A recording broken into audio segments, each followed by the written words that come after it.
Shalom Bapak Ibu, saudara-saudari sekalian. Ya, berjumpa kembali ya di dalam seri PA Yesaya, dan pada malam hari ini kita akan belajar bersama-sama dari Yesaya pasal yang ke-29 ayat 9 sampai 16. Ini masih lanjutan dari apa yang kita pelajari pada minggu yang lalu. Nah, sebelum saya masuk di dalam pembahasan, saya akan mengulas sedikit ya, mengulang kembali tentang kronologi singkat ya yang terjadi di dalam masa Yesaya. Jadi supaya kita mengerti apa sih yang dihadapi oleh Yesaya dan bangsa Yehuda pada waktu itu, tantangannya apa dan sebagainya. Nah, bagi kita yang bertugas untuk memberikan renungan baik di sekolah minggu maupun di ibadah-ibadah yang lain, konteks itu juga sangat penting ya. Konteks itu juga sangat penting karena tanpa kita memahami konteks, kita itu akan mudah keliru menafsir. Maksudnya apa? Kita buru-buru membaca Alkitab terus kemudian diterapkan di dalam kehidupan kita sehari-hari secara langsung gitu, tanpa mengenal apa pergumulan nabi-nabi maupun umat Tuhan pada masa itu. Pentingnya apa konteks? Kalau kita betul-betul memahami pergumulan nabi-nabi dan juga umat Tuhan pada masa itu, maka kita akan lebih tepat untuk menarik maknanya. Apa sih yang Tuhan mau pada masa itu? Setelah kita tahu ya apa yang Tuhan mau pada masa itu, kita dengan tepat menggali ya, Alkitab, baru kemudian kita aplikasikan di dalam kehidupan kita pada masa kini. Secara singkat itu seperti ini ya, jadi pelayanan kenabian Yesaya itu dimulai sekitar tahun 740 sebelum Masehi ya. Ini hanya perkiraan ya, memang ada kalkulasinya, tetapi tahun tepatnya itu tentu berbeda-beda ya, masing-masing tafsiran, masing-masing buku. Dan kalau kita membaca di dalam Yesaya pasal yang pertama itu, di situ Yesaya mulai ketika Uzia mati, ketika menjelang Raja Uzia mati, dan kemudian Uzia digantikan oleh Yotam. Setelah itu Yotam pun mati dan digantikan oleh Ahaz. Jadi saya pernah mengulas di beberapa pasal sebelumnya, Uzia ini raja yang ketika naik tahta itu memulai dengan baik, tetapi di kemudian hari dia kemudian melakukan kesalahan. Kalau Yotam ini raja yang terkenal baik ya, jadi pemerintahnya juga baik. Nah, tetapi Ahaz ini membawa bangsa Yehuda untuk kembali ke masa-masa suram ya, masa-masa mereka mengabaikan Tuhan, mempersembahkan berhala dan sebagainya ya. Jadi ketika Yotam mati kemudian digantikan Ahaz, Yehuda kembali masuk ke dalam masa-masa yang gelap. Dan di dalam masa-masa seperti ini, Asyur yang pada waktu itu mulai mengancam ya, mulai membesar. Jadi sebenarnya Asyur itu pingin, kalau kita pelajari ya peta di ibadah PA Jumat yang lalu, di bagian selatan itu ada Mesir ya. Jadi ada Israel, ada Yehuda, terus kemudian ke selatan lagi itu ada Mesir. Nah, Asyur itu agak di utara, di atas. Asyur itu pingin menguasai seluruh daerah itu ya, mulai daerah-daerah tetangga. Nah, karena ingin menguasai Mesir yang ada di selatan, maka Israel dan Yehuda itu juga harus dikuasai. Nah, demikian pula ketika Asyur mulai melebarkan ancamannya itu ya, Israel juga terkena imbasnya. Jadi Israel kemudian berkoalisi dengan Aram, ini pada masa Raja Ahaz, untuk melawan Asyur. Dan Israel dan Aram, koalisi ini kemudian memaksa Yehuda untuk bergabung dengan mereka. Tetapi singkat cerita, Ahaz itu menolak. Ahaz justru malah meminta atau ingin berdamai dengan Asyur ya, meminta bantuan Asyur. Nah, ini yang kemudian menjadikan keadaan Yehuda semakin parah ya. Di sekitar tahun 721 atau 722 sebelum Masehi, Asyur kemudian menaklukkan Israel. Jadi kerajaan utara ya. Dan Israel itu dibuang ke Asyur, hancur. Dan kemudian setelah itu Ahaz mati dan digantikan oleh Hizkia. Hizkia ini raja yang berbeda dengan Ahaz. Hizkia ini adalah raja yang baik, dia taat kepada Tuhan, bersandar kepada Tuhan. Tetapi nanti kalau kita pelajari di dalam sejarah selanjutnya, Hizkia pun jatuh ya ketika mengizinkan utusan-utusan dan Raja Babel untuk membuka semua perbendaharaannya. Nah di situ nanti ada nubuat kehancuran Yehuda jatuh ke tangan Babel. Nanti kalau Bapak Ibu saudara-saudari sekalian yang membaca kitab kisah-kisah selanjutnya itu seperti itu ya. Jadi di dalam masa akhir pemerintahan Hizkia itu melakukan kesalahan ya. Membuka pintu kepada Raja Babel untuk melihat seluruh kekayaannya. Nah itu menubuatkan bahwa nanti seluruh kekayaan Yehuda dan seluruh juga isi di dalam bait Allah itu ya, itu kemudian akan dibawa oleh Raja Babel. Tetapi itu bukan di dalam masa Hizkia. Jadi pada waktu masa Hizkia yang paling kuat itu tetap ancaman utamanya adalah Asyur. Babel sudah mulai kuat tetapi belum menjadi ancaman yang berarti. Dan di sini ya, ketika pada masa pelayanan Yesaya, kemudian Asyur kemudian menyerang Yehuda, Hizkia itu juga kebingungan ya dengan ancaman yang seperti itu. Nah, di dalam situasi yang sangat genting seperti itu, ada beberapa pemuka dan juga pemimpin-pemimpin di Yehuda yang berusaha menggiring Hizkia supaya Hizkia itu meminta bantuan Mesir. Nah ini yang menjadi permasalahan di sini nanti ya. Dan Bapak Ibu sekalian kalau kita melihat ya di dalam kitab Nabi-Nabi, di dalam masa ancaman Asyur ini yang sepantaran ya atau sezaman dengan Yesaya itu, kalau di Yehuda itu ada Nabi Mika. Kemudian kalau di utara kerajaan Israel itu ada Nabi Hosea, itu masih sejaman dengan Yesaya. Dan sebelumnya di utara juga ada Amos. Nah, apa yang akan kita baca ya di dalam bagian ini itu terjadi di dalam masa keadaan Hizkia ketika dia itu merasa gentar akibat serangan atau ancaman dari Asyur. Dan perlu Bapak Ibu ingat juga bahwa di dalam masa Hizkia ini Yehuda itu mengalami restorasi atau pemulihan secara rohani ya, secara spiritual. Jadi berhala-berhala dibuang, terus kemudian rumah Tuhan itu juga dibuka kembali. Yang ketika pada masa Raja Ahaz, orang-orang Yehuda itu sangat tidak memperhatikan dengan hal-hal yang bersifat rohani ya. Mereka sangat mengabaikan Tuhan. Nah mari kita masuk ke dalam bagian per bagian ya. Jadi kita akan membaca dari ayat 9 sampai 12 terlebih dulu. Jadi ketika kita membaca, mari kita bayangkan ya situasinya dan apa yang digambarkan oleh Yesaya di sini. Demikian firman Tuhan, tercengang-cenganglah sehingga kamu tetap tercengang. Tutuplah matamu sehingga tetap tertutup. Mabuklah tetapi bukan karena anggur. Terhuyung-huyunglah tetapi bukan karena arak. Sebab Tuhan telah membuat kamu tidur nyenyak. Matamu, yakni para nabi, telah dipejamkannya. Dan mukamu, yaitu para pelihat, telah ditudunginya. Bagimu penglihatan dari semuanya itu seperti isi sebuah kitab yang dimeterai. Apabila itu diberikan kepada orang yang bisa membaca dengan pesan, bacalah ini. Ia akan menjawab, aku tidak dapat sebab kitab itu dimeterai. Apabila kitab itu diberikan kepada seorang yang tidak dapat membaca dengan pesan, bacalah ini. Ia akan menjawab, aku tidak dapat membaca. Fokus dari bagian ini adalah apa ya? Apa yang sebenarnya dinyatakan oleh Yesaya di dalam ayat tersebut. Jadi Yesaya itu sedang menggambarkan ketidakmampuan bangsa Yehuda untuk mengenali apa yang sedang Tuhan kerjakan.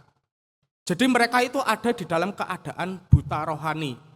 Ini yang beberapa kali kita bahas ya di dalam khotbah umum tentang bagaimana kita menerima terang Kristus dan kemudian terang itu kita pancarkan.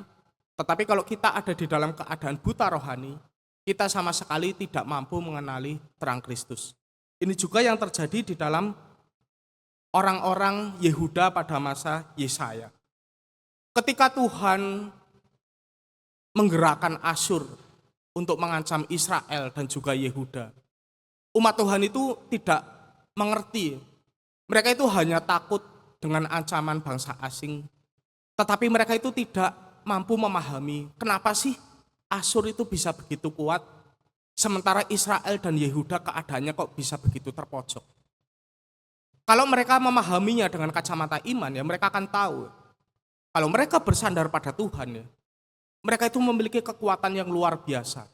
Seperti yang ditunjukkan sejak zaman nenek moyang mereka keluar dari Mesir, kemudian melawan bangsa-bangsa ketika mereka menduduki tanah Kanaan.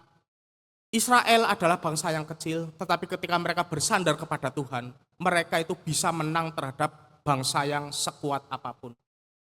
Tetapi pada masa itu, mereka ketakutan dengan Asyur. Mereka itu nggak sadar, kenapa sih Asyur itu bisa begitu kuat? Tentu kita tahu ya kalau kita membaca keseluruhan kitab Yesaya, itu dinyatakan bahwa mereka bisa terancam, bisa terpojok, bisa mengalami kehancuran karena dosa-dosa mereka sendiri. Nah kemudian setelah Asyur menghancurkan Israel, Israel dibuang, Yehuda juga masih ada di dalam keadaan yang bebal, buta rohani. Mereka tidak berpikir ya, bahwa Israel yang hancur, itu akibat Israel tidak mau bersandar kepada Tuhan. Mereka menggunakan hikmat duniawi, mereka tetap hidup melawan apa yang Tuhan kehendaki. Kalau mereka tidak buta rohani, mereka pasti berpikir, wah Israel saja hancur, mari kita cepat-cepat bersandar kepada Tuhan. Kita cepat-cepat memulihkan diri ya, bertobat sungguh-sungguh kepada Tuhan, Tuhan pasti akan menyelamatkan. Tetapi di dalam kehidupan sejarah selanjutnya, pertobatan mereka itu pertobatan yang pura-pura, hanya di bibir ya. Ibadah-ibadah yang mereka lakukan itu adalah ibadah-ibadah yang palsu, bukan benar-benar menyembah Tuhan ya. Bahkan ketika Israel hancur, mereka masih bisa mengatakan, kita memiliki bait Allah, kita ada Yerusalem, kita pasti kuat. Yehuda itu lupa ya, yang bikin mereka kuat itu bukan bait Allahnya, gedungnya secara fisik gitu ya. Tetapi yang membuat mereka kuat adalah apa? Siapa yang ada di dalam bait Allah tersebut, yaitu Tuhan sendiri. Nah kalau mereka datang ke bait Allah, tetapi mereka tidak mau bertemu dengan Tuhan, ya artinya mereka tidak akan mendapatkan berkat apa-apa, tidak akan mendapatkan kekuatan apa-apa. Nah makanya di sini kemudian Yesaya juga menuliskan, tutuplah matamu sehingga tetap tertutup, mabuklah, terhuyung-huyunglah. Ini adalah sebuah ironi ya, gambaran yang bertolak belakang yang miris, yang menggambarkan kebodohan bangsa Yehuda. Jadi kalau kita membaca ya misalnya di dalam Yesaya 6 ayat 9 sampai 10, kalau kita ingat ketika Yesaya dipanggil Tuhan, Tuhan itu mengatakan hal yang membingungkan ya. Ibaratnya itu, beritakanlah Injil kepada bangsa Yehuda, tetapi jangan sampai membuat mereka mengerti. Kasarannya itu seperti itu. Nah itu bukan berarti Tuhan tidak ingin bangsa Yehuda bertobat ya. Di sini juga ketika Tuhan bilang, tutuplah matamu, mabuklah dan sebagainya ya. Itu Tuhan tahu bahwa bangsa Yehuda itu benar-benar bebal ya. Dikasih peringatan seperti apapun ya, bahkan ketika dikasih peringatan Israel sudah hancur, mereka tetap tidak mau berbalik kepada Tuhan. Jadi ini kalau di dalam bahasa Jawa ya mungkin wis sakarmu itu ya. Mabuklah, terhuyung-huyunglah, itu kan kalau orang mabuk itu seperti apa ya, tidak sadar itu kan. Dan ini juga seperti itu, mabuk tetapi bukan mabuk karena anggur gitu ya. Mabuk karena kebodohan mereka sendiri, mereka bersandarkan hikmat manusia bukan hikmat Tuhan. Kemudian ada juga perkataan tidur nyenyak. Ini juga merupakan metafora atau gambaran ya. Orang tidur nyenyak itu seperti apa sih? Pules gitu ya, nggak inget apa-apa. Ini adalah gambaran betapa dalamnya kebobrokan yang dialami oleh bangsa Yehuda. Gitu ya. Kemudian di dalam ayat 11 sampai 12 itu juga ada dua gambaran ya. Yang ketika ada orang yang diberikan isi sebuah kitab yang dimeterai ya. Ketika diberikan kepada orang yang bisa membaca, orang itu berkata, aku tidak dapat sebab kitab itu dimeterai. Meterai ya zaman dulu ya, itu juga seperti segel zaman sekarang ya, itu hanya berhak dibuka oleh orang yang ya memang berhak untuk membukanya itu ya. selain orang itu tidak boleh. Kemudian ketika diberikan kepada orang yang tidak dapat membaca, orang itu akan berkata, aku tidak dapat membaca. Artinya apa? Ini ada dua gambaran ya, bangsa Yehuda ya, orang-orang Yehuda. Yang pertama itu ada orang yang tidak peduli dengan pesan Tuhan gitu. Tidak peduli dengan pesan Tuhan. Sehingga walaupun ya tadi digambarkan ada orang yang harusnya bisa membaca, tetapi ketika melihat kitab itu dimeterai, dia itu tidak berusaha membuka meterai itu. Tidak peduli ya. Terus kemudian ada juga gambaran orang-orang yang tidak berusaha mencari pertolongan supaya mereka dapat memahami pesan Tuhan. Ada kitab diberikan kepada orang yang tidak membaca. Harusnya apa? Orang yang tidak membaca itu kan minta tolong kepada orang lain untuk membacakan. Itu kan? Tetapi tidak. Itu menggambarkan bahwa bangsa Yehuda memang benar-benar mau dikasih nabi, mau dikasih pesan, mau dikasih peringatan, semuanya. Itu mereka tidak mau berusaha mengenal apa maksud Tuhan di balik itu semua. Mereka tidak mau berusaha mengenal firman Tuhan. Nah ini adalah hal yang sangat ironi. Umat Tuhan, tetapi mereka sama sekali tidak mau mengenal Tuhan. Mereka tidak bisa mengenali apa yang sedang Tuhan kerjakan. Kita tahu membaca kitab Yesaya bahwa Asyur itu adalah alat Tuhan untuk memberi peringatan kepada umat Tuhan. Tetapi umat Tuhan tidak mampu berpikir sampai ke situ. Mereka hanya takut. Dan akhirnya mereka mengandalkan hikmat duniawi. Mereka tidak tahu, tidak bisa mengerti bahwa Tuhan itu ada yang, Tuhanlah yang dibalik Asyur. Kalau Asyur menyerang, aku harus bertobat kepada Tuhan supaya aku bisa menang melawan Asyur. Yehuda sama sekali tidak berpikir sampai ke situ. Nah ini yang menyebabkan orang-orang Yehuda itu kemudian panik, mencari hikmat duniawi dan sebagainya.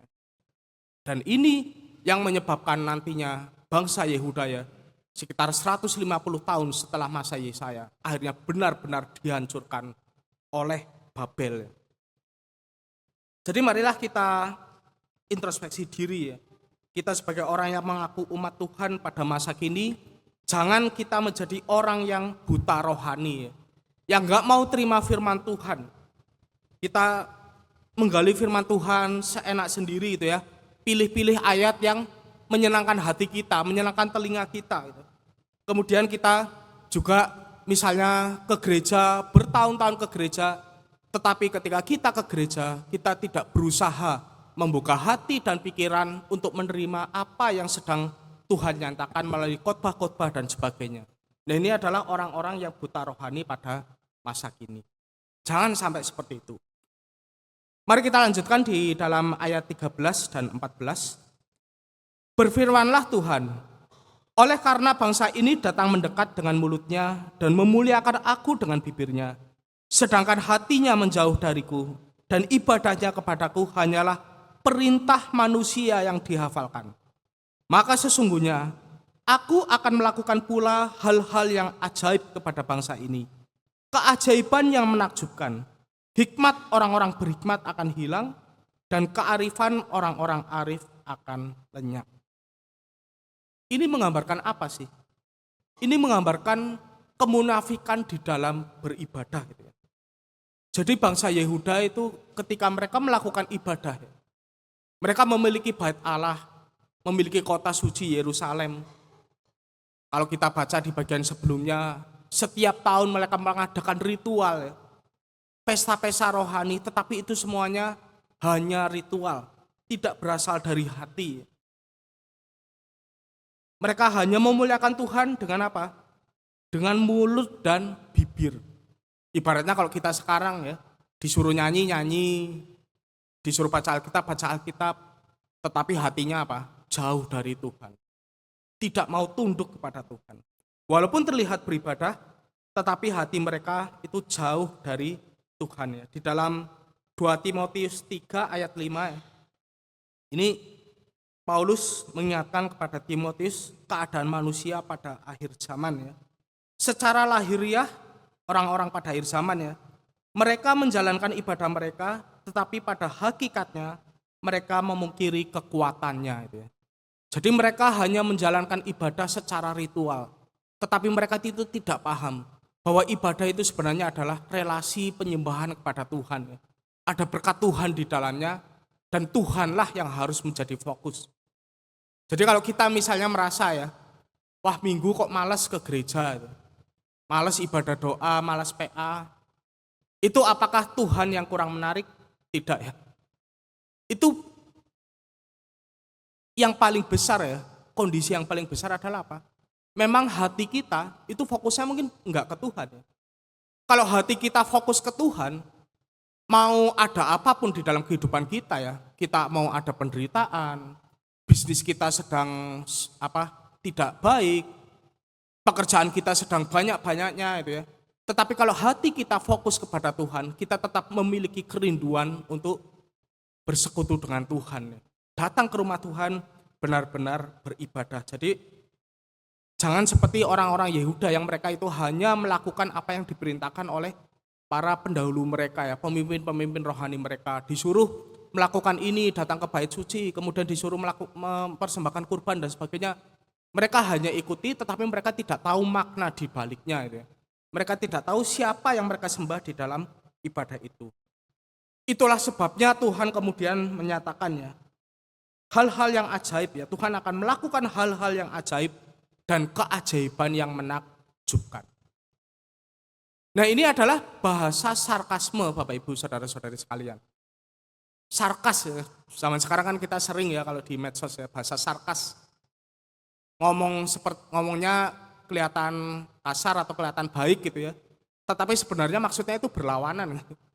Jadi hal-hal yang ajaib yang dilakukan Tuhan itu sebenarnya bukan hal-hal yang benar-benar baik, tidak ya.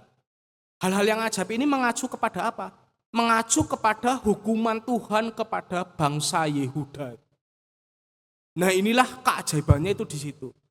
Yehuda yang umat Tuhan, yang harusnya mendapatkan limpahan kasih setia dari Tuhan, itu justru akan dihakimi dan dihukum oleh Tuhan. Inilah letak keajaibannya. Di Jumat yang lalu kita sudah bicara tentang perapian. Yerusalem akan menjadi seperti perapian, akan dimurnikan. Karena apa? Umat Tuhan yang seharusnya dekat kepada Tuhan ya. Tidak seperti bangsa-bangsa di sekitar yang mereka tidak mengenal Tuhan. Mereka kenal Tuhan, harusnya. Ada bait Allah, ada Yerusalem. Tetapi mereka hati mereka menjauh dari Tuhan. Ibadah yang mereka lakukan itu hanya ritual. Hanya pura-pura, munafik. Nah jadi di sini Tuhan menghukum Yehuda dan itu sesuatu yang di luar nalar pikiran kita. Umat Tuhan kok malah dihukum itu. Tetapi Bapak Ibu Saudara-saudara sekalian, ketika Tuhan menghukum Yehuda, sekali lagi ya, ingat ya, Tuhan ini adalah Tuhan yang kudus, tetapi sekaligus Tuhan yang maha baik, maha kasih. Jadi ketika menghukum Yehuda, di balik itu juga ada anugerah. Jadi sebenarnya ketika Tuhan menghukum Yehuda, nanti hancur-hancuran sampai dibuang ke Babel, itu artinya apa? Tuhan itu sayang kepada Yehuda. Dikasih firman Tuhan, ngeyel ya, gak mau taat. Nabi-nabi berapapun dikirim, gak mau taat. Tetangganya Israel hancur, masih gak mau taat. Sekarang Tuhan meningkatkan lagi level penderitaan Yehuda sehingga bait Allah hancur ya, diobrak-abrik oleh tentara Babel dan orang-orang Yehuda dibuang ke Babel. Ini penderitaan yang puncak ya yang dialami oleh orang-orang Yehuda. Mereka sama sekali tidak ada harapan apa-apa ya. Mereka dihabiskan. Sebenarnya bukan oleh musuh mereka ya, bukan oleh Babel, tetapi sebenarnya mereka itu dihabiskan oleh Tuhan, dihajar oleh Tuhan. Tetapi maksud Tuhan itu apa? Supaya mereka itu kemudian bisa berbalik, bisa dekat kepada Tuhan. Dan ini juga menjadi pelajaran bagi kita ya, ketika kita tiba-tiba ya ada penderitaan yang datang di dalam kehidupan kita. Itu juga bisa saja merupakan teguran dari Tuhan karena mungkin selama ini kita hidup jauh dari Tuhan. Tetapi tidak semua penderitaan itu akibat langsung dari dosa. Tidak ya. Bisa saja Tuhan tiba-tiba memberikan penderitaan kepada kita. Karena apa? Tuhan itu memiliki panggilan khusus kepada kita yang tanpa kita dibuat menderita, kita itu tidak akan mungkin bisa melaksanakannya. Ada orang-orang yang di tengah penderitaannya, mereka itu bisa mengabarkan Injil, membagikan kasih Tuhan dengan efektif ya. Seperti Paulus, sangat menderita tetapi bisa mengabarkan Injil dengan efektif. Karena apa? Orang-orang bisa melihat, ya orang yang menderita seperti itu, dihajar sana sini itu ya, maksudnya tantangannya banyak sekali di dalam pelayanan, tetapi masih bisa berdiri kokoh. Berarti ada kekuatan besar yang menopang Paulus. Nah itu Tuhan memberikan penderitaan kepada Paulus bukan karena Paulus itu berdosa ya. Ya Paulus memang orang berdosa ya, tetapi penderitaannya bukan akibat kesalahan Paulus. Tetapi justru apa? Karena di dalam kelemahanmu, maka kuasa Tuhan itu akan semakin tampak. Tetapi di dalam kasus Yehuda, karena Yehuda itu mengabaikan Tuhan, melawan Tuhan, dipakai cara apapun tidak mempan, maka Tuhan akhirnya menggunakan cara apa? Dikasih penderitaan yang hebat. Jadi Yehuda nanti suatu saat ya kita akan melihat bahwa Yehuda itu dipulihkan ya. Di bagian berikutnya ya, minggu depan kita akan bicara ya tentang pemulihan yang dilakukan oleh Tuhan ya. Tuhan ketika menghajar umatnya ya, tidak menginginkan kematian, maksudnya kematian rohani dari umatnya ya. Bukan berusaha untuk menghukum, membinasakan, tetapi supaya apa? Supaya umatnya itu berbalik kepada Tuhan. Dari jalan yang tadinya menyimpang ke kanan ke kiri, nggak ada berkat gitu ya. Tuhan pingin umatnya itu jalannya kembali lurus di dalam jalan Tuhan, karena hanya itulah jalan yang membawa berkat di dalam kehidupan kita ya, di dalam kehidupan manusia. Jadi marilah kita juga introspeksi ketika kita melakukan ibadah, datang ke gereja, nyanyi, baca Alkitab, sikap hati kita itu bagaimana? Apakah kita fokus menyembah Tuhan, ingin mengenal Tuhan, atau kita justru apa? Ingin memanipulasi Tuhan seperti bangsa Yehuda. Mereka berpikir karena mereka masih menjalankan ritual-ritual ibadah Yahudi, maka Tuhan tidak akan mungkin menghukum mereka. Tetapi salah.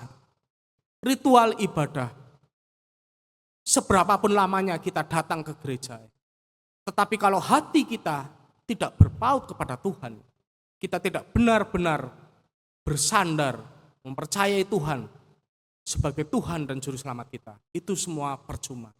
Ini yang dialami oleh bangsa Yehuda. Ritual masih jalan, tetapi Tuhan tetap menghukum mereka karena mereka tidak mau bertobat.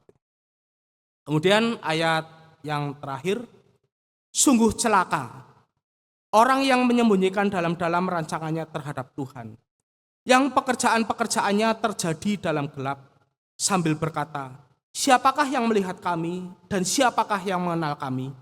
Semua kamu putar balikan. Dapatkah tukang periuk dianggap sama seperti tanah liat? Dapatkah yang dibuat berkata tentang yang membuatnya, bukan dia yang membuat aku? Dapatkah yang dibentuk berkata tentang yang membentuknya, ia tidak tahu apa-apa? Ini artinya apa? Tadi ada pekerjaan-pekerjaan yang terjadi di dalam gelap.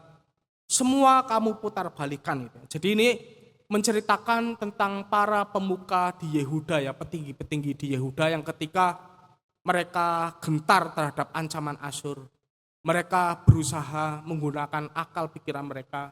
Yang kepikiran di dalam benak mereka itu apa? Oh, ada tetangga, negara tetangga yaitu Mesir. Mereka berusaha memengaruhi Raja Hizkia untuk meminta bantuan kepada Mesir.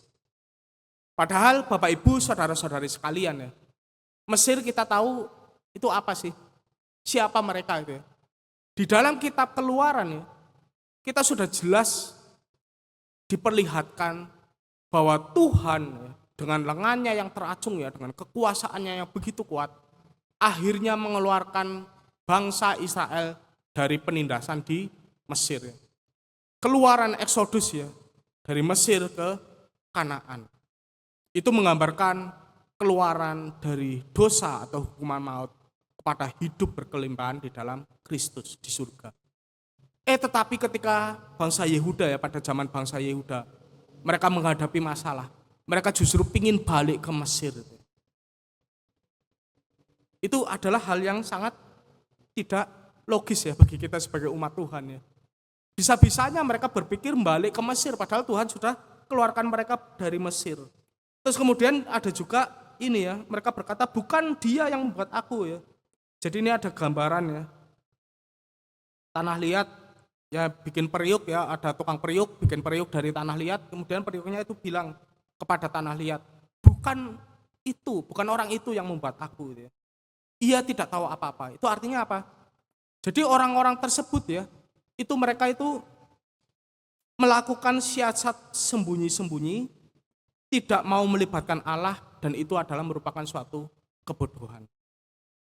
Mereka tidak mau peduli tentang Allah, yang adalah harusnya sebagai backing mereka tertinggi, yang menciptakan mereka, mengasihi mereka, dan juga selalu mengeluarkan mereka ya, menang dari bangsa-bangsa sekitar. Tapi mereka tidak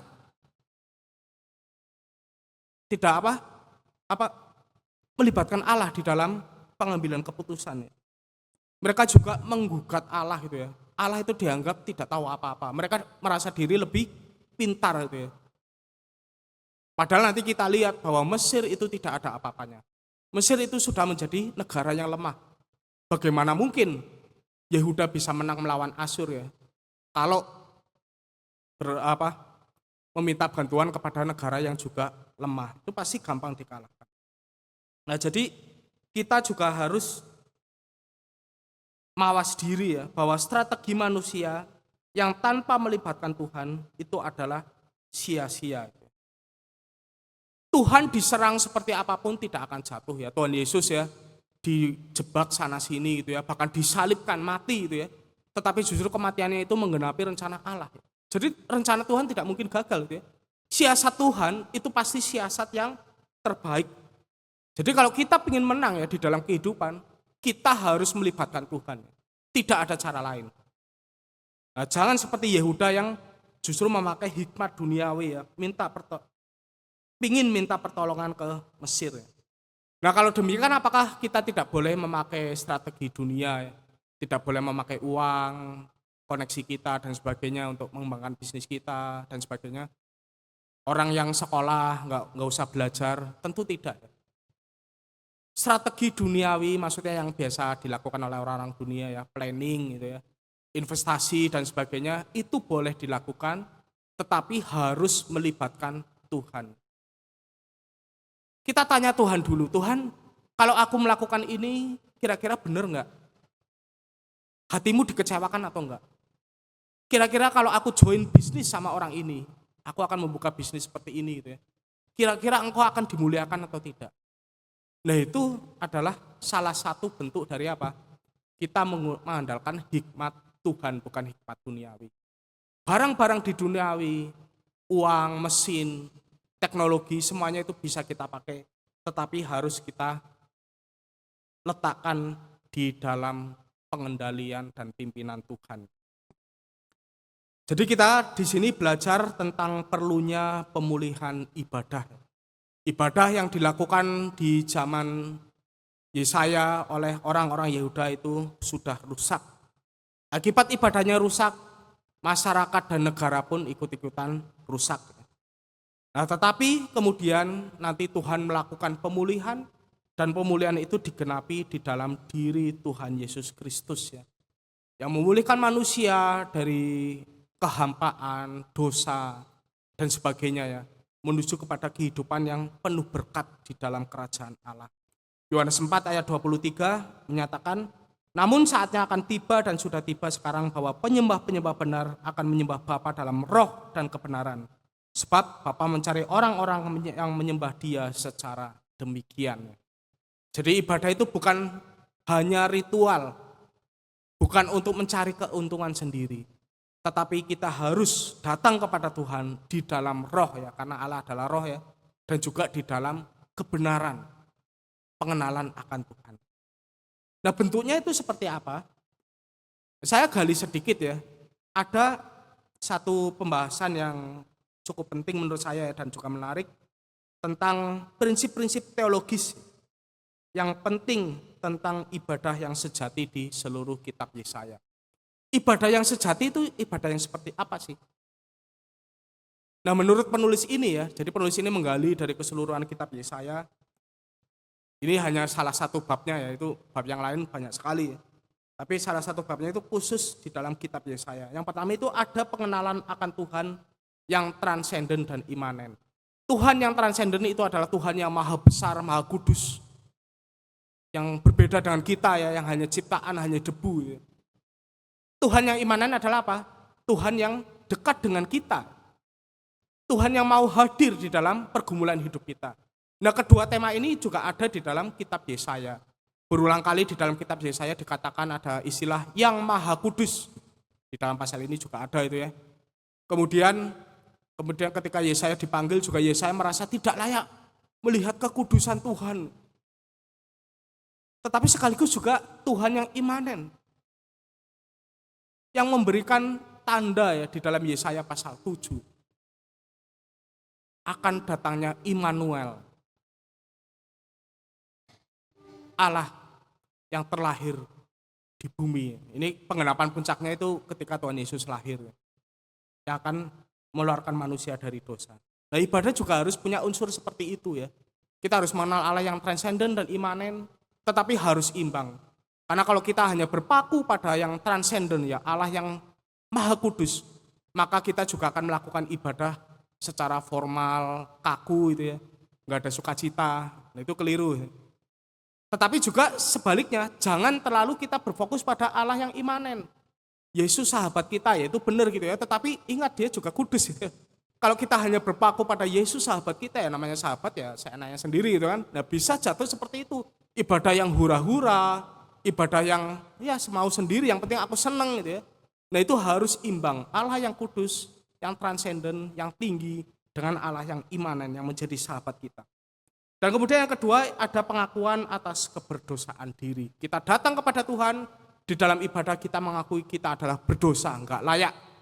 Hanya Kristus yang melayakkan kita untuk beribadah. Makanya ini sangat penting ya, ada elemen pengakuan dosa ya di dalam ibadah-ibadah kita. Di dalam gereja juga seperti itu ya. Pentingnya elemen pengakuan dosa. Nah, jadi jangan dilihat, oh pengakuan dosa itu kan tradisi atau apa ya. Itu nanti balik-balik ya kita akan jatuh seperti apa bangsa Yehuda yang hanya melakukan ibadah sesuai tradisi. Dari dulu ada elemen pengakuan dosa. Terus kemudian ya udah kita lakukan, tidak ya. Kita tahu bahwa ketika kita mendekat kepada Tuhan, kita menyadari diri kita berdosa. Maka di dalam ibadah kita juga harus mengakui keberdosaan tersebut. Tetapi selain keberdosaan juga ada pengharapan kepada Tuhan saja yang mampu melepaskan kita dari jerat dan hukuman dosa. Nah, ini juga ini ya, pertobatan tidak hanya menyadari kita berdosa, menyadari kita salah, tetapi pertobatan juga ada elemen yang lain, bahwa selain kita menyadari keberdosaan kita, kita juga harus berbalik dan bersandar kepada Tuhan. Yudas mengakui salah, menyesal, tetapi dia tidak mau berbalik kepada Tuhan. Petrus menyangkal Kristus, mengakui salah gitu. Tetapi dia mau berbalik kepada Tuhan. Nah, yang kedua inilah yang dinyatakan di dalam kitab Yesaya.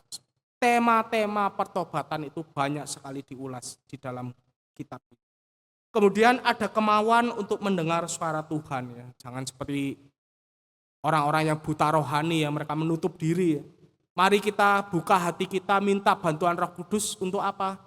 Untuk melembutkan hati kita sehingga apapun yang Tuhan katakan kepada kita, kita mampu pahami dan kita juga mampu menjalankannya di dalam kehidupan kita sehari-hari. Kemudian ibadah juga melahirkan respons untuk melayani Tuhan. Ada transformasi gitu ya. Tidak hanya kita menerima dari Tuhan, tetapi responnya juga kita melayani Tuhan karena telah menerima yang luar biasa dari Tuhan. Dan kemudian ada penundukan diri pada kehendak Tuhan. Nah, jadi ibadah itu juga melahirkan seperti apa? Ibaratnya apa yang Tuhan mau itu ya yang kita lakukan. Gitu. Yesaya kan juga seperti itu. Gitu. Apa yang Tuhan mau ya Yesaya lakukan. Gitu. Nah, ibadah juga harus melahirkan sikap seperti itu. Kalau tidak melahirkan sikap seperti itu, kita keluar ibadah, kita masih maunya sendiri, hikmat duniawi yang kita pakai, maka ibadah itu kita lakukan dengan apa? Cara yang keliru, ibadah yang palsu. Nah, jadi pelajaran bagi kita yang pertama adalah Tuhan membenci kemunafikan di dalam ibadah ya. Ibadah itu tidak bisa dilakukan semau sendiri ya, tetapi harus sesuai dengan kehendak Tuhan yang Maha Kudus. Ini istilah di dalam kitab Yesaya berulang kali ya. Bapak Ibu bisa membacanya juga di dalam ayat-ayat lain, misalnya Ibrani 12 ayat 28 sampai 29 ya. Jadi ibadah itu bukan hanya mari kita lakukan ibadah yang membuat saya senang, didesain yang membuat apa? Pengunjung terpikat, tidak ya. Tetapi lihat apa yang dimaui Tuhan di dalam ibadah tersebut. Terus kemudian perlunya pengenalan akan Tuhan, kesungguhan hati, serta terwujud di dalam perilaku sehari-hari. Ada transformasi. Mazmur 51 ayat 18 sampai 19 bisa dibaca sendiri ya. Jadi ibadah itu juga Tuhan menginginkan tidak hanya kita rajin datang ke gereja ya, tetapi apa? Ada transformasi di dalam kehidupan kita ya. Tidak hanya datang duduk diam di rumah, nanti perilaku sama istri masih sewenang-wenang, sama karyawan, sama bawahan masih suka misalnya ngomong kasar dan sebagainya. Itu Tuhan tidak berkenan. Ketika kita beribadah harus ada transformasi. Tanpa ada transformasi berarti apa? Kita itu berlaku apa? Munafik gitu. Itu yang Tuhan juga apa? Kecam kepada orang-orang Farisi dan ahli-ahli Taurat di dalam kitab Perjanjian Baru ya. Mereka datang beribadah menggunakan mulut dan bibir tetapi hatinya jauh dariku, dari Tuhan. Itu Tuhan juga kutip di dalam kitab Injil. Terus kemudian Tuhan bisa saja menggunakan penderitaan untuk membuat kita bertobat ya. Jadi penderitaan sekali lagi itu lebih membuat kita peka dengan suara Tuhan dan kembali ke jalannya ya. Ada satu bagian juga di dalam Alkitab, misalnya di Mazmur 119 ayat 71 dikatakan, memang baik bagiku bahwa aku direndahkan supaya aku mempelajari ketetapan-ketetapanmu gitu ya. Ada kalanya ya, orang itu tanpa diajar Tuhan, dia itu tidak mau bertobat. Makanya Tuhan menggunakan hajaran ya. Tapi bukan ingin kematiannya, bukan ingin menderita, tidak ya. Supaya orang itu bertobat. Supaya mendapatkan berkat yang lebih besar dibanding apa yang orang itu cari itu. Mungkin orang itu cari harta, cari wanita, cari kuasa itu ya dan sebagainya, tapi tidak mendapatkan kepuasan. Tuhan hajar pakai penderitaan, akhirnya orang itu berbalik kepada Tuhan dan setelah ketemu Tuhan orang itu baru bisa menikmati berkat yang penuh. Ya, Tuhan bisa melakukan seperti itu, tetapi ingat ya sekali lagi, tidak semua penderitaan itu akibat langsung dari dosa. Tuhan mampu melakukan hal-hal yang mustahil di tengah penderitaan kita untuk membawa kebaikan bagi kita. Roma 8 ayat 28. Walaupun kita tidak mengerti cara Tuhan ya dengan adanya penderitaan, tidak mengerti bagaimana hasil akhirnya ya dari penderitaan kita. Bahasa Yehuda pada waktu itu kan juga tidak mengerti ya hasil akhirnya seperti apa ya. Bahkan ketika kita tidak mengerti kok bisa umat Tuhan hancur ya. Mungkin juga kita di dalam kehidupan ini kok bisa ya aku hancur seperti ini. Tetapi ingatlah bahwa itu semua tidak terjadi dengan sia-sia, bukan kebetulan, bukan salah siapa-siapa. Tetapi ada rencana Tuhan yang indah di balik itu. Ada berkat Tuhan di balik itu semua. Jadi mari kita refleksi, ada dua pertanyaan yang bisa kita renungkan. Yang pertama, dalam konteks masa kini, sebutkan contoh-contoh ibadah yang keliru dan bagaimana Anda akan menghindarinya. Dan yang kedua, apa saja respons yang bisa membuat penderitaan kita bertambah berat? Nah sebaliknya, apa saja respons yang bisa membuat penderitaan kita bertambah ringan? Ini sangat praktis. Ada satu kutipan dari E.W. Tozer. Ini seorang tokoh Kristen juga yang sangat terkenal. Dia berkata seperti ini, supaya ibadah kita berkenan, kita harus dilahirbarukan oleh Roh Kudus melalui iman dalam Kristus dan diajar serta dimampukan oleh Roh Kudus untuk dapat melakukannya. Tanpa pembaruan hati, tanpa reformasi atau restorasi, pemulihan rohani, tidak mungkin ibadah kita berkenan kepada Tuhan. Mari kita berdoa.